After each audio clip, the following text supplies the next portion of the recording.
ಅಧ್ಯಾಯ 5 ಕನ್ನಡ ಮತ್ತು ತಂತ್ರಜ್ಞಾನ. ಆಧುನಿಕ ಸಂದರ್ಭದಲ್ಲಿ ಭಾಷೆ ಮತ್ತು ತಂತ್ರಜ್ಞಾನಗಳ ಸಂಬಂಧ ಹಿಂದೆಂದಿಗಿಂತಲೂ ಹೆಚ್ಚಿನ ಪ್ರಮಾಣದಲ್ಲಿ ಕಾಣತೊಡಗಿದೆ.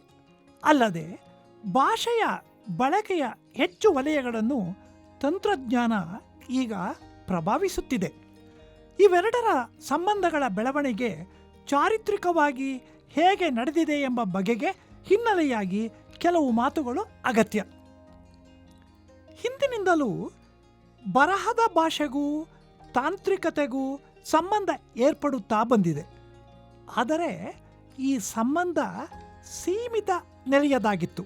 ಉದಾಹರಣೆಗೆ, ಕಲ್ಲಿನ ಮೇಲೆ ಅಕ್ಷರಗಳನ್ನು ಕೆತ್ತಬೇಕಾದರೆ ಅಗತ್ಯವಾದ ಉಪಕರಣಗಳು ಒಂದು ಬಗೆಯವಾದರೆ, ಲೋಹದ ಪಟ್ಟಿಗಳ ಮೇಲೆ ಅಕ್ಷರಗಳನ್ನು ಮೂಡಿಸಲು ಬಳಸುವ ಉಪಕರಣಗಳೇ ಬೇರೆ. ಈ ತಾಂತ್ರಿಕ ನೆರವು ಒಮ್ಮೆ ದೊರಕಿತೆಂದರೆ ಹಲವಾರು ದಶಮಾನಗಳ ಕಾಲ ಹೆಚ್ಚಿನ ಅಗತ್ಯ ಮತ್ತು ಆವಿಷ್ಕಾರಗಳಿಲ್ಲದೆ ಬರವಣಿಗೆ ಸಾಗುವುದು ಸಾಧ್ಯವಾಗಿತ್ತು.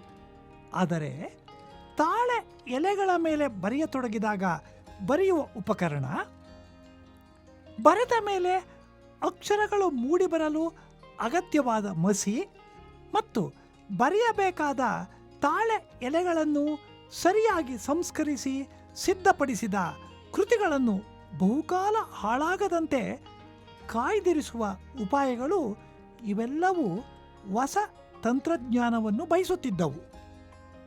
ಕಡತಗಳ ಆಗಮನದ ಅನಂತರದ ಕಾಗದದ ಬಳಕೆ ಬರಹದ ತಾಂತ್ರಿಕತೆಯಲ್ಲಿ ಅಷ್ಟಿಷ್ಟು ಬದಲಾವಣೆಯನ್ನು ತಂದವು.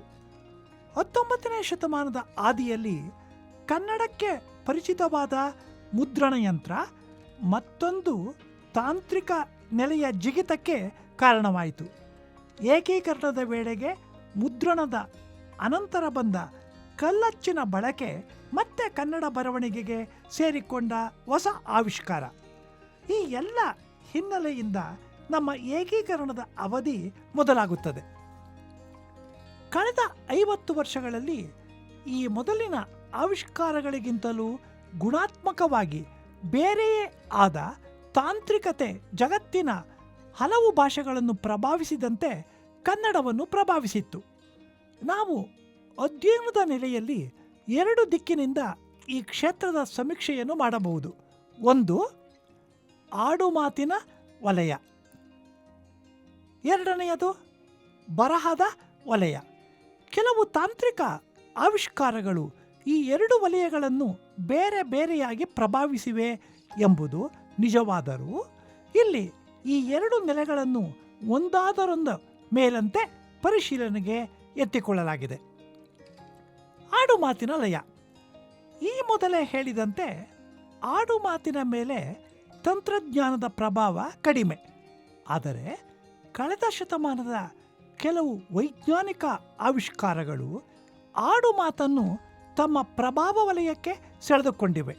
ಆಡುಮಾತಿನ ಕೆಲವು ಮುಖ್ಯ ಲಕ್ಷಣಗಳು ಹೀಗಿವೆ. 1, ಅದು ರೂಪುಗೊಳ್ಳುತ್ತಿರುವಂತೆಯೇ ಮರೆಯಾಗಿ ಹೋಗುತ್ತವೆ. ಹಾಗಾಗಿ ಅದು ಅತ್ಯಂತ ನಶ್ವರ ರೂಪ. ಎರಡನೆಯ ಲಕ್ಷಣ, ಕೇಳಿಸಿಕೊಳ್ಳುವ ದೂರ ಮತ್ತು ಕಾಲದೇಶಗಳಿಗೆ ಬದ್ಧವಾದ ಭೌತಿಕ ಸನ್ನಿವೇಶವನ್ನು ಅವಲಂಬಿಸಿ ಬಹುಮಟ್ಟಿಗೆ ಆಡುಮಾತು ನಿಕಟ ಪರಿಸರದಲ್ಲಿ ಇರುವವರ ವ್ಯಾಪ್ತಿಗೆ ಮಾತ್ರ ದಕ್ಕುವಂಥದ್ದು. ತಂತ್ರಜ್ಞಾನವು ಆಡುಮಾತಿಗಿರುವ ಈ 2 ಲಕ್ಷಣಗಳನ್ನು ನಿವಾರಿಸಲು ನೆರವಾಗಿದೆ. ಅದು ಸೃಷ್ಟಿಯಾದ ಕೂಡಲೇ ಕಳೆದು ಹೋಗಬೇಕಾದ ಅಪಾಯ ಈಗ ಉಳಿದಿಲ್ಲ. ಮಾತನ್ನು ಬಹುಕಾಲ ಹಿಡಿದಿಡುವ ತಂತ್ರಜ್ಞಾನ ಈಗ ಲಭ್ಯವಿದೆ. ಸಾಮಾನ್ಯವಾಗಿ ಧ್ವನಿ ಮುದ್ರಣ ಎಂಬ ಮಾತಿನಲ್ಲಿ ಈ ತಾಂತ್ರಿಕತೆಯನ್ನು ಸೂಚಿಸುತ್ತೇವೆ.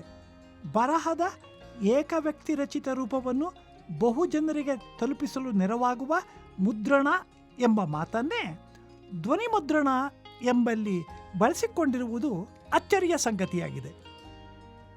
ಈಗ ಆಡಿದ ಮಾತನ್ನು ಹೆಚ್ಚು ಕಾಲ ರಕ್ಷಿಸಿ ಇಡಲು ಸಾಧ್ಯ. ಈ ತಂತ್ರಜ್ಞಾನದಲ್ಲೂ ಕಳೆದ 50 ವರ್ಷಗಳಲ್ಲಿ ಹೆಚ್ಚಿನ ಬದಲಾವಣೆಗಳು ನಡೆದಿವೆ.